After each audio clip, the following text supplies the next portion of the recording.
I say get out there. I've been teaching people a lot, and one of my mantras has always been get your work out there. And I say, and some people have a problem with it, but I say, even if they pay you $1, if they can guarantee you that they're going to publish, or if you've seen some of the books, they are publishing, not have published it, but are publishing, then even do it for $1. Because exposure is everything in the creative world, whether it's music or dance or theater or film or whatever. Even comics is the same. You get your work out there, and if you're good enough, if there's an audience out there waiting for your stuff, another editor will find out you're being paid $1. Yep.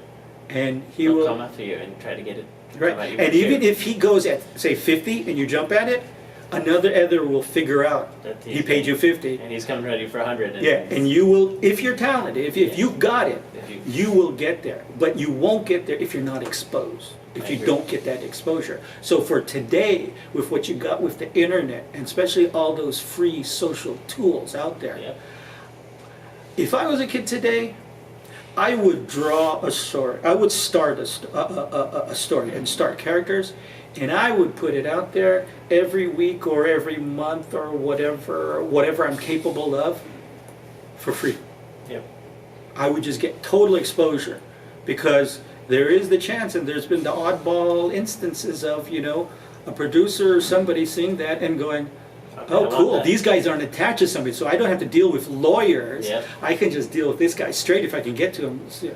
And even if you don't get to that, then you have the possibility, which it happens all the time now, in building your own audience. Which is so important. Yeah. Look at most of the people in Artist Alley. Yeah. They're indie guys who not even got them print yet. They've just built their own audience, and their own audience is loyal to them. And then when they get enough material that they've done for free for these guys, then they do a Kickstarter, and their community funds their Kickstarter. And now they can publish, and who's going to buy that stuff? Their audience. Yep. And they'll proselytize for them and get more audience. Yep. And build that community and help getting all your projects made, and any idea you have, you can go and make it happen now. And then again, the other thing about getting your stuff out there on the internet, because it'll stay there forever, right? Again, more time to get those eyes that you want to actually see your product, as opposed to if you in the regular pipeline, you gotta guarantee, like, what, 5,000 copies or 3,000 copies or something. Yeah, who has that money to go and for your stuff to get onto Sands for what, 2 days? Yep. Doesn't make sense. So it's tough. You have to go out there and build your audience. So you know that if you're going to work for another company, your name will actually have some value. People will actually come out and pick your stuff up if they meet you at a convention. Like here we were at Comic-Con Revolution here, and if you come here and you get a chance to meet people, and it goes a long way. You build up a lot of good faith, and it's a grassroots thing. If you meet 10 people this weekend, and then all of a sudden next time you have a book, those 10 people go and buy your book, that makes a huge difference for sales and helps you really develop into all that. And one of the other big things, and something that Jim and I especially took notice of, because we had what we called it, we had an assistant. We were the first team to have an assistant in the studio. Okay, he's a guy by the name of Carl Altstetter. I know. He actually went on to help me create Bishop. He's the actual co-creator on Bishop with me, and now, as you know, he's a Mattel toy designer, right? Okay, but back then he was just our assistant. He was our link to the audience, and he was of the age at that time. So if Jim and I did a new costume or something, Carl, what do you think of this? Carl goes, okay, back to the drawing board. If Carl really liked it, or especially if Carl had a suggestion to add to it, we would do it.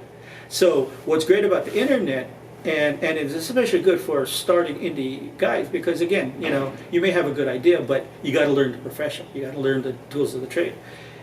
If you listen to your audience that you're building, they'll help you get along the way. If you bring in a side character that you think you want a character for this reason, and then you put that character in there and nobody's noticing him, guess what? Take the cue.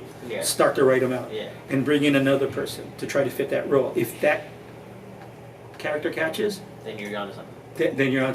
So you're letting them, your audience, build your world for you, and even if you don't get successful, you'll just grow your audience. And you get with Patreon.com, right? Yeah. A monthly, You get people to build up your pay you to make art. make art for them. Yeah. And I know some people that are making, they're not becoming millionaires, but They're surviving. They're surviving, and they don't have to take that second job. Yep. And they can spend 100% just doing this, what they want to do, what they dreamed of doing, and go on. And even if that takes you to your retirement years, and you've kept your community, That's all you need. that's all you need.